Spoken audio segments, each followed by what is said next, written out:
Welcome back. As high school spring sports have been postponed and in Nebraska and South Dakota canceled, there's a long list of people who are let down by the situation. Obviously, the athletes and coaches who want to compete and earn accolades for their schools. But what about the people who sacrifice their time to officiate these sports because they love the spirit of competition? It's not only affecting their morale, but their bottom lines as well. Corny Wasink has been a staple of the track and field officiating scene in Siouxland for over 51 years. For him not to be on the track during this time of year takes some getting used to. Yeah, we've never seen anything like this. I officiated my first track meet in 1970, so I've worked at approximately about 1,400 meets. Seen a lot of meets, started a lot of races, and maybe have a little loss of hearing because of it. Coming off the indoor track and field season, Corny was ready to get right into the outdoor season. That was until the coronavirus outbreak hit Siouxland.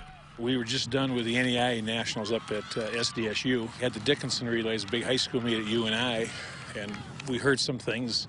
A lot of rumors were going around, but had no idea what was actually going to transpire. And little did I realize that would be the last college meet that the nation would actually see. For many officials, their schedule of events is planned out far in advance so that they can work their day job or family schedule around it. But with the sudden postponement and cancellation of so many meets, it's leaving many officials without those days of work. Northwestern College is supposed to host the GPAC outdoor meet May 1 and 2. And last time we hosted it, we had 134 volunteers and officials. That didn't count the people taking money at the gates or concession stand or anything. So it takes a lot of bodies to run a track meet. And the lack of meets means many officials are missing out on money they originally planned on having.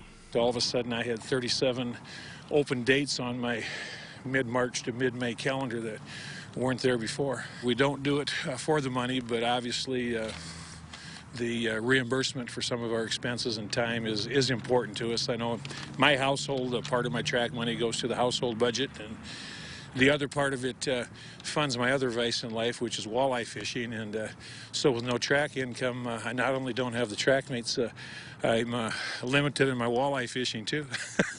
With how close these officials get to be with athletes and coaches just due to the nature of officiating, Corny and his fellow officials want nothing more than to see the Iowa high schoolers get the chance to at least get some competition in this season.